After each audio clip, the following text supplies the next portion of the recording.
2003, Singapore's National Water Agency launched an unprecedented program. Using 2 new facilities, they planned to provide more than 50% of their nation's water supply by recycling wastewater. And yes, we do mean that wastewater. While this might seem like a desperate decision, this program had been planned for decades to ensure the island nation never ran out of clean water. And today, as climate change increases the frequency and duration of droughts worldwide, more and more regions are facing this problem. But is it really safe to reuse anything we flush down the toilet? To answer this, we have to understand exactly what's inside this cloudy cocktail. Wastewater is classified into several types, but the primary 3 are gray water used in sinks, bathing, and laundry, yellow water containing just urine, and black water, which has come into contact with feces. Globally, we generate enough wastewater to fill about 400,000 Olympic-sized swimming pools every day.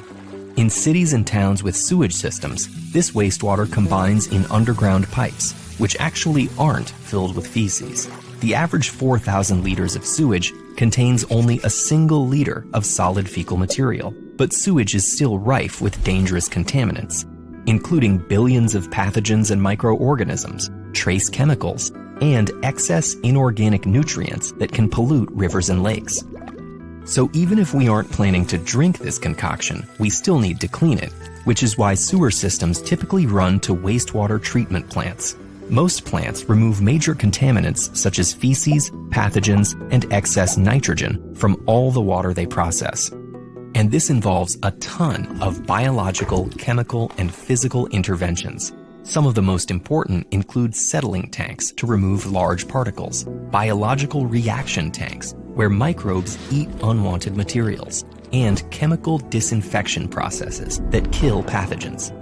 After these procedures, typical treated wastewater in the US is already cleaner than most natural bodies of water, making it safe to discharge into rivers and lakes. If we plan on reusing the water for non-potable purposes, such as irrigation or washing cars, it gets even further disinfected to prevent bacteria from growing during storage. But if we want it clean enough to drink, there's much more treatment to be done. One common process includes microfiltration, where membranes with pores 1/1,000,000th of a meter across filter out small particles and larger microorganisms. Next, the water passes through an even finer reverse osmosis membrane, which can remove particles as small as 1/10 of a billionth of a meter. This membrane is semi-permeable, allowing water to pass through, but stopping things like salt, viruses, or unwanted chemicals. After this stage, UV lamps are plunged into the water, emitting radiation that permanently damages the genetic material of any lingering life forms.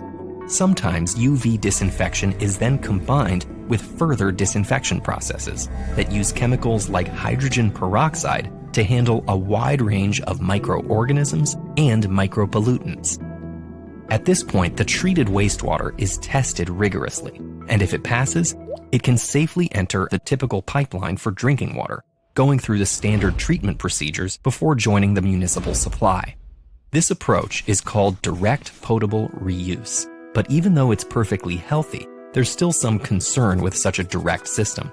Instead, most places opt for indirect potable reuse, where the treated wastewater is discharged to an environmental buffer, such as a reservoir, lake, wetland, or groundwater aquifer. After some time in this environment, any lingering chemicals from the treatment process will diffuse and degrade. Then, the water can be extracted and enter the drinking water pipeline. Indirect potable reuse is the process used in Singapore, and it's become an increasingly common lifeline for arid regions in the US. But this system is only feasible in places with centralized sewer systems and infrastructure for pumping water into people's homes. This means it can't help communities dealing with the most serious sanitation issues, where access to clean water is a daily struggle.